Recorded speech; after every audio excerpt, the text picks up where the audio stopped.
saya menemukan pelayanan yang kreatif yang ternyata jauh lebih luas jangkauannya. Misalnya kata pelaksanaan kita kemarin 3 bulan, kita hanya 3,5 bulan ya, hanya online dari gereja hampir di 5% khotbah. Saya bisa hitung yang mendengar khotbah itu berapa banyak. Kan saya bisa hitung, misalnya kalau saya khotbah di sini 1 hari Minggu 3 kali ibadat, ya kali yang hadir 500 orang.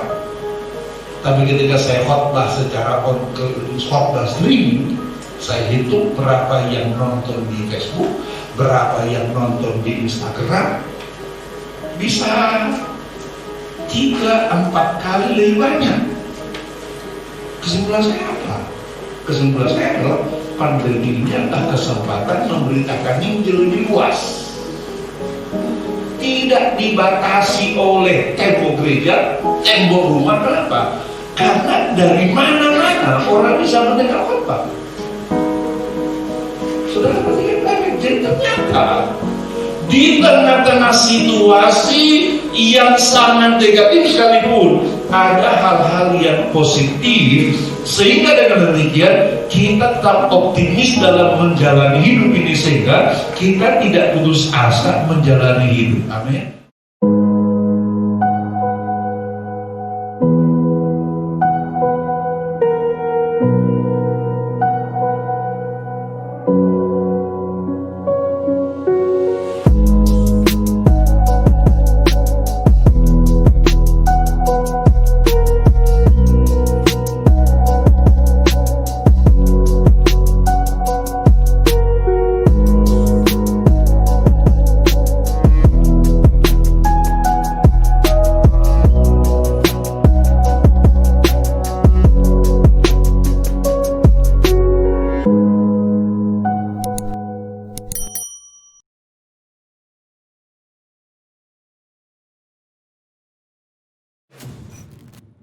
Haleluya, walaupun kita masih menggunakan masker dan menggunakan penutup wajah, tetap bersukacita. Amin.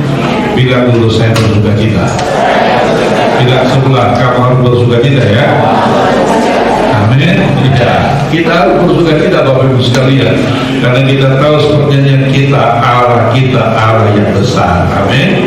Tapi tentu kita juga berhikmatnya adalah yang menggunakan masker adalah bagian dari berhikmat Bapak Ibu sekalian, sehingga kita satu, selain kita menunjukkan keteladanan kepada orang-orang bahwa kita mentaati protokol kesehatan yang pemerintah ajukan, tetapi juga kita melindungi diri kita dan juga melindungi orang yang ada di sekitar kita. Amin. Untuk di tempat ini saya ajak kita buka kitab.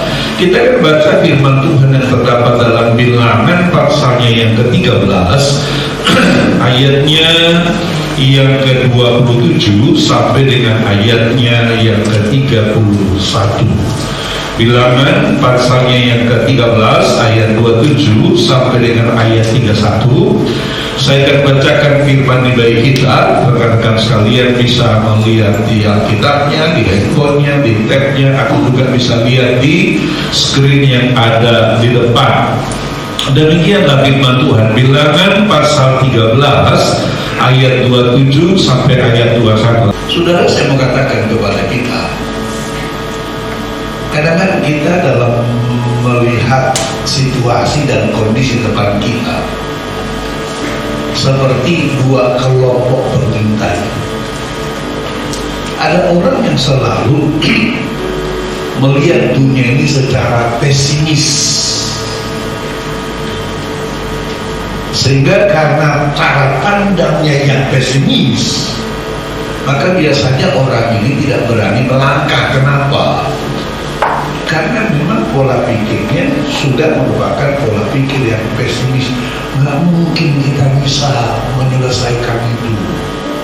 Persoalannya terlalu besar, masalahnya terlalu berat.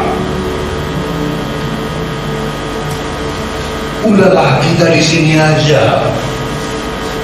Kita nggak perlu mengharapkan hal-hal yang besar. Kenapa? kondisinya berat, kondisinya sulit dan lain sebagainya. Tapi ternyata Bapak Ibu sekalian, Tuhan tidak ingin kita menjadi orang yang pesimis. Tuhan mau kita akan menjadi orang yang optimis. Amin. Makanya tema khotbah kita hari ini adalah di warga Bapak Ibu lihat situ, tetap positif dalam masa kesukaran.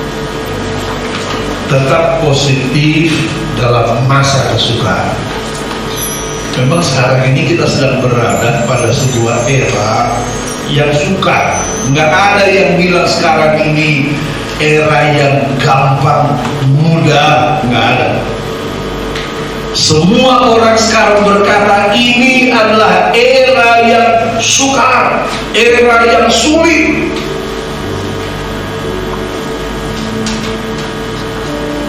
Semua dalam kondisi begitu sekarang. Covid ini, pandemi ini memukul semua kalangan. Semua dipukul. Pengusaha besar dipukul, pengusaha menengah dipukul, karyawan dipukul, pedagang dipukul. Jangan kita pikir misalnya, itu pengusaha besar, apa namanya, dia enak-enak aja. Ya enggak. Saya punya beberapa teman pengusaha yang sekarang terpaksa jual rumahnya, terpaksa jual mobilnya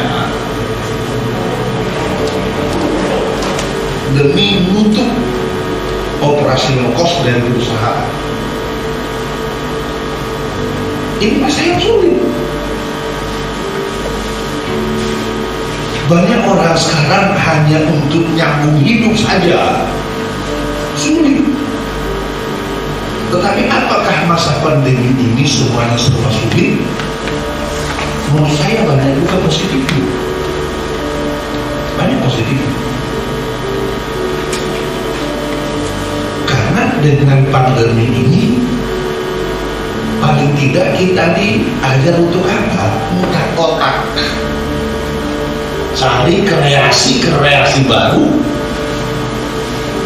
untuk katakanlah melanjutkan kehidupan.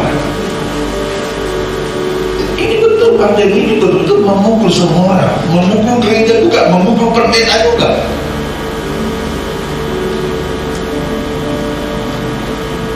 Saya betul-betul bersyukur dengan saudara.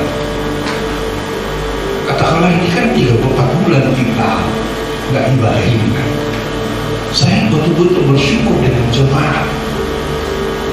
Karena walaupun nggak datang ke gereja, jemaat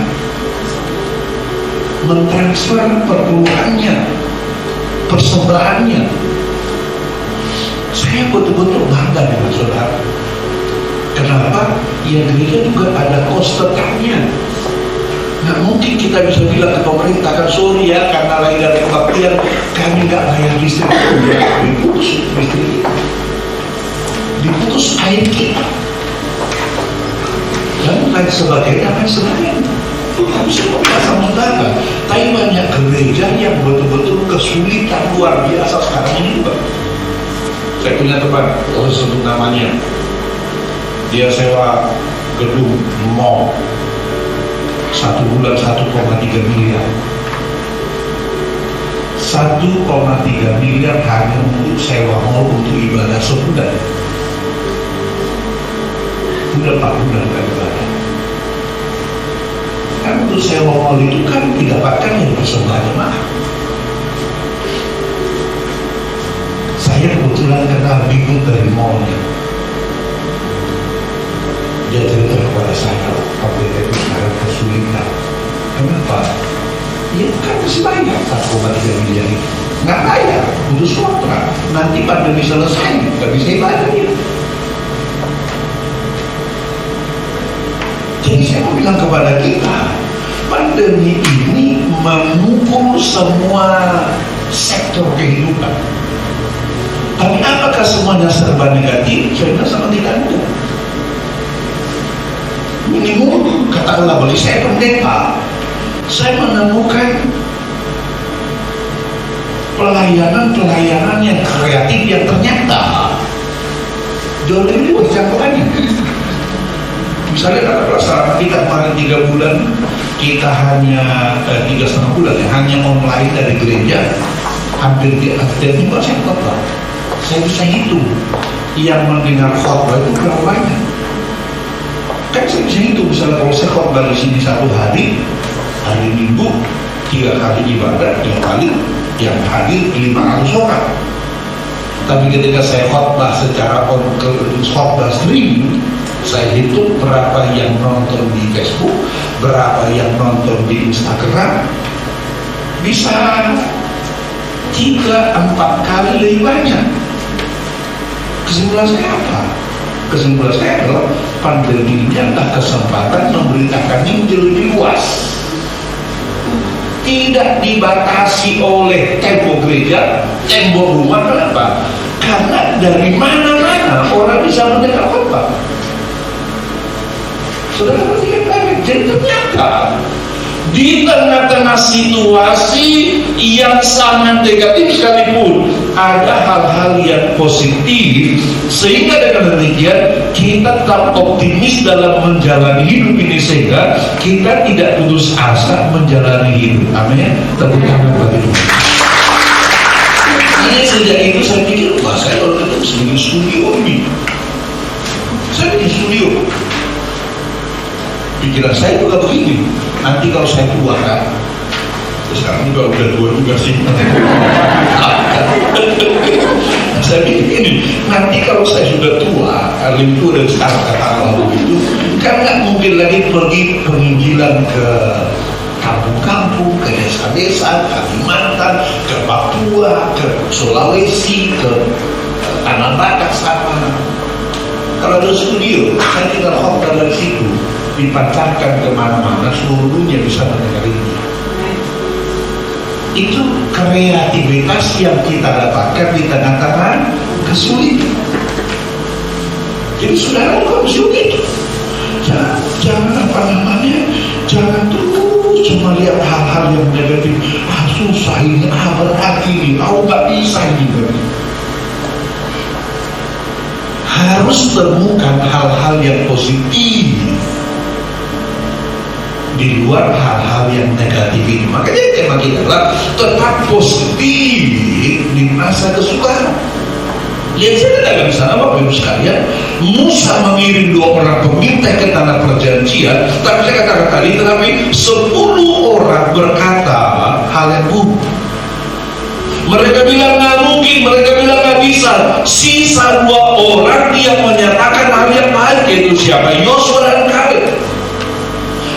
Menyebabkan Yosua dan Kaleb itu bisa mengatakan hal-hal yang positif di tengah-tengah hal yang negatif yang dikatakan oleh teman-temannya. Kalau sudah lihat di situ, bahkan Yosua dan Kaleb itu mau dikeroyok oleh orang banyak. Kenapa? Karena mengatakan hal yang positif.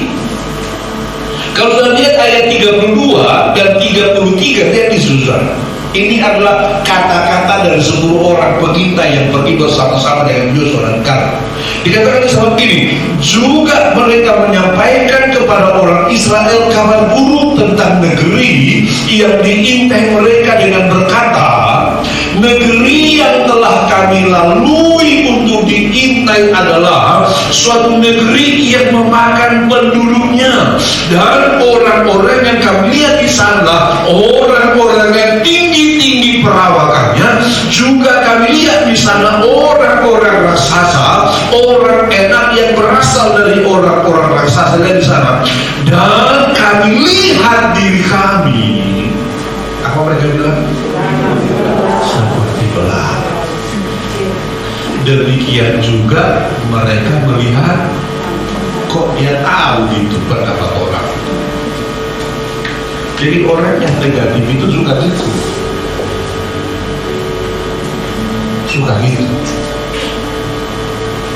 Makanya kita mesti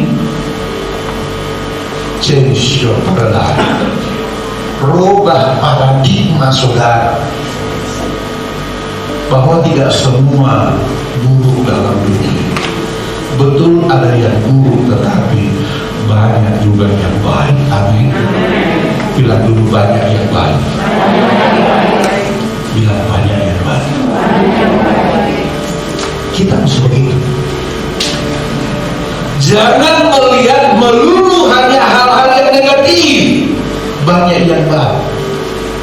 Nah saudara, saya katakan di sana apa yang dapat kita teladani dari kehidupan Yosua dan Kaleb ini, sehingga kita juga menjadi orang-orang yang positif di tengah-tengah situasi yang tidak menentu seperti sekarang ini.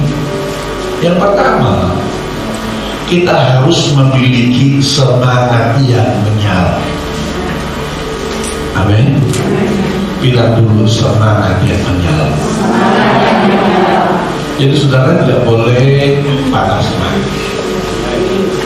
Tidak boleh patah semangat. Tetap harus menyala-nyala semangatnya. Amin. Saudara mungkin berada pengusaha. Saudara katakan, Pak, kenyataannya Pak, omset berkurang Pak. Kenyataannya Pak, dagangan nggak laku Pak. Kenyataannya Pak, pendapatan berkurang Pak. Saya mau bilang kepada saudara, itu biasa. Dalam dunia ini ada musim menuai, ada musim paceklik. Tidak selama-lamanya musim paceklik, nggak selama-lamanya juga musim menuai. Justru pada masa paceklik itu, saudara mesti apa? Saudara mesti apa? Kerja keras, menabung, optimis. Saudara mesti menabung, mesti kerja keras.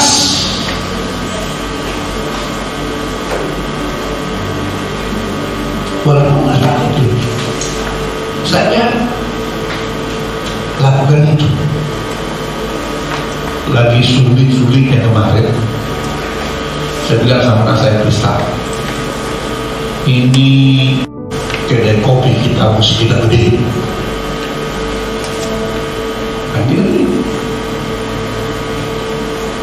Karena anak saya kan tamakan sekolah, restoran, jadi ya arahnya kan ke situ. Jadi bukan berarti, oh ini sekarang gaji karyawan aja nggak cukup kita. Enggak. Justru masa paceklik itu kita nabung. Nabung. Karena kalau kita nggak nabung, kita nggak akan panen nanti. Nggak akan panen lagi. Maka, tetapi kan untuk bisa nabung itu harus diawali dari apa? Dari pola pikir yang positif, bahwa akan ada musim panen nanti. Kalau pola pikir kita udah negatif terus, nggak mungkin akan ada masa panen, nggak mungkin ada masa yang baik, nggak mungkin kita menabung. Tapi karena kita yakin bahwa akan ada musim panen, maka kita menabung, walaupun Alkitab bilang sambil mencucurkan air, sambil mencucurkan air mata. Saya kira ini masa-masa yang disebut Alkitab itu, menabung sambil mencucurkan air mata. Kerja keras sekarang sambil mencucurkan air mata. Tuhan, untuk ongkos pergi kerja saja berusaha Tuhan, sebetulnya saya tidak punya. Tapi saya tahu bahwa Engkau akan menemukan apa yang saya tabur. Saya tahu bahwa Engkau pasti akan menemukan apa yang saya tanam. Dan pada waktunya saya akan menemukan. Itu yang harus ada pada kita. Maka saya katakan di sini, memiliki semangat yang menyala. Saudara, bangkitkan rohmu, bangkitkan semangatmu. Jangan sampai saudara kehilangan semangat pada hari-hari ini. Karena kalau kau kehilangan semangat pada hari-hari itu, berarti musim menuai besok saudara tidak akan menemukan. Musim menuai besok saudara tidak akan menuai kalau saudara sekarang tidak menemukan benih. Benih kerja keras. benih, pokoknya apa saja lah yang saudara taburkan untuk mendapatkan Tuhan yang dalam kehidupan. Jadi pertama disampaikan di situ harus memiliki semangat yang menyala. Supaya semangatnya menyala, mesti apa? Mesti ada pola pikir yang positif tadi, ada respon yang positif. Jangan sampai negatif melulu. Jangan, nggak mungkin lagi lah, emang akan susah kita ini, akan berat kita ini, akan baku kita ini, akan habis kita ini. Jangan melulu hal-hal yang negatif. Change your paradigm tadi, rubah paradigma saudara. Sekarang ini masa baca itu, tapi sudah masa baca itu ini akan ada masa menuai. Amin. Saya kira kita orang-orang kampung itu ngerti betul apa yang namanya musim baca itu, ya kan? Dari kita menanam padi menunggu sampai berbuah padi dan menuai. Wah itu kalau di kampus namanya itu haleo. Haleo itu haleo perbicaraan. Haleo itu apa? Ya masa-masa baca kita kan gitu kan. Masa-masa kita yang menuai, kita menanti musim tuayan gitulah kira-kira. Kita mesti apa namanya bersihkan rumput-rumputnya itu. Marbabu itu nyabutin rumput itu. Sekarang kita pada masa itu. Tapi kan ada masanya di mana kita nanti akan menuai. Tetap kerja keras. Jangan sampai sudah berkata nggak bakalan enggak. Kalau sudah belajar sejarah, memang dalam dunia ini ada saja kan siklusnya itu nggak selalu naik begini. Ada kalanya naik, ada kalanya turun, ada kalanya naik, ada kalanya turun. Selalu itu siklus kita. Alkitab bilang selama matahari masih bersinar, tidak berhenti ada waktu menabur dan menuai. Siklus itu. Makanya jangan saudara jadi hilang semangat gara-gara pandemi. Justru kalau saudara hilang semangat itulah yang menghentikan saudara, bukan pandemi. Jadi tetap bekerja keras. Amin. Bila dulu saya harus tetap bekerja keras. Bidang usaha apa yang sudah saya kerjakan, kerjakan terus. Nggak ada hasil sekarang, biar sekarang lebih teknik kok. Ini mesti menabur, ini mesti merawat tanaman. Sesudah itu nanti akan ada musim di mana kau akan menuai. Ini yang pertama. Yang kedua, ini memiliki respon yang positif. Saya katakan di sana, dalam kehidupan setiap orang pasti mengalami kesulitan dan pergumulan hidup. Yang membedakan hasil akhirnya adalah tergantung dari respon yang diberikan. Kalau responmu tadi negatif sehingga kau tidak berbuat sesuatu, maka hasilnya tentu tidak akan ada. Tapi kalau responmu positif, maka hasilnya akan positif. Maka saya katakan di sana, ingatlah bahwa setiap respon yang negatif tidak pernah akan menghasilkan sesuatu yang positif. Jadi kalau itu sesulit apapun, tetap saudara harus meresponi secara positif. Harus meresponi secara positif.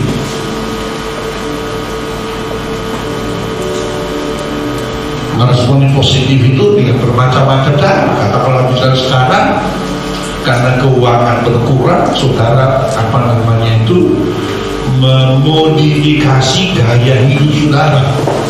Kalau dulu misalnya sekali seminggu makan di restoran sekeluarga, sekarang barangkali sekali sebulan, atau barangkali itu sementara ya tidak makan di restoran, di rumah saja. Sehingga apa namanya terjadi cut cost, pengurangan kos hidup saudara. Tapi tetap apa? Meresponnya bersyukur. Kita masih bersyukur kita bisa makan, ada yang tidak bisa makan. Kita masih bersyukur bisa hidup, ada yang mati. Saya betul-betul tertekan dengan COVID ini. Kenapa?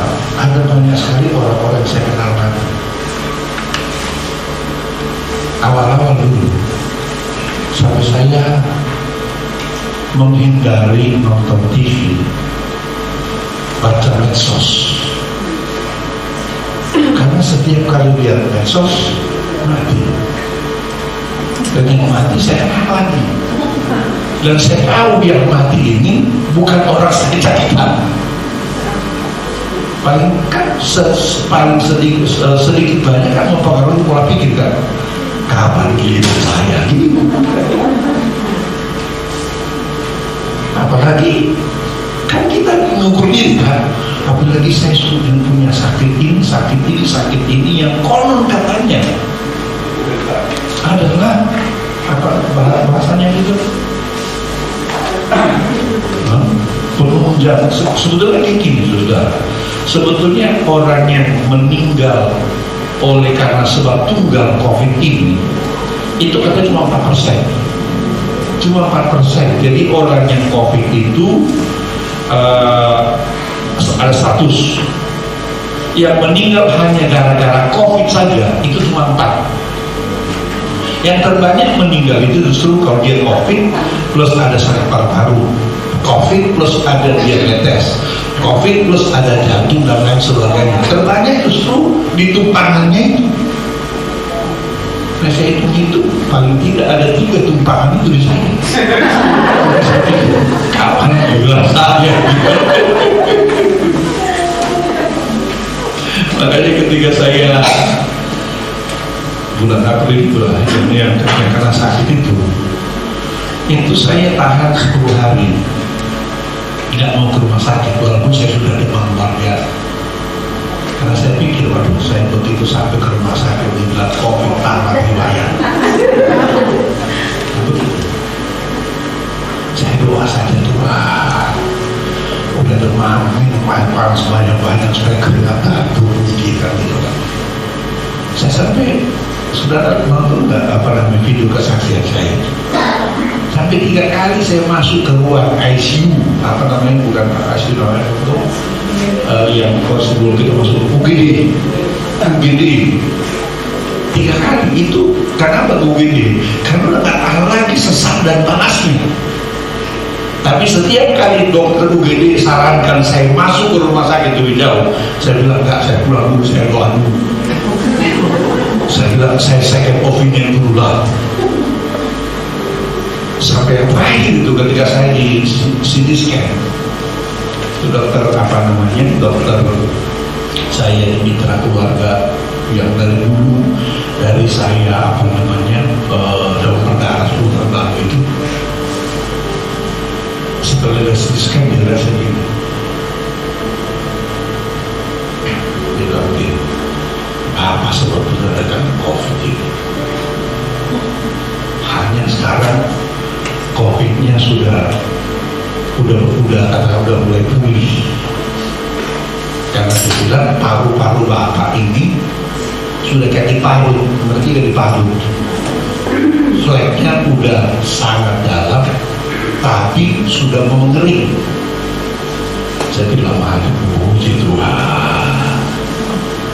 Maka saya baru berani ke rumah sakit itu. Jadi saya setelah 10 hari lebih, ini kan masa inkubasinya itu kan 14 hari. Saya hitung itu, saya kemungkinan kenanya saya itu adalah pada saat saya kan minggu ketiga Maret saya khotbah di Semarang. Minggu ketiga. Lalu di sebelah saya pas saya pulang itu ada orang Korea yang batu-batu terus sepanjang pesawat. Kira-kira tiga itulah. Jadi itu minggu ketiga tambah 14 hari kan, berarti minggu kedua apa April. Nah, saat itulah saya mulai kena itu. Lalu 10 hari saya bertahan, makanya kan saya ke rumah sakit itu hampir akhir-akhir April itu. Bayangkan kalau saya waktu itu udah selesai lah sudah. Saya waktu itu pikir mau kasih tahu semua jemaah bagaimana, enggak ya bagaimana. Tetapi semangat, optimisme tadi, respon yang positif tadi membuat kita bisa melewati masalah-masalah itu dalam kemenangan yang luar biasa. Amin. Jadi miliki respon yang positif. Lalu yang ketiga, miliki iman dan pengharapan kepada Tuhan, bahwa apapun masalahmu, apapun persoalanmu, apapun tantanganmu, tidak ada masalah yang terlalu berat bagi Tuhan. Amin. Tidak ada masalah yang terlalu sulit bagi Tuhan. Tetap berharap kepada Tuhan. Jangan katakan tidak lagi jalan keluar bagi saya.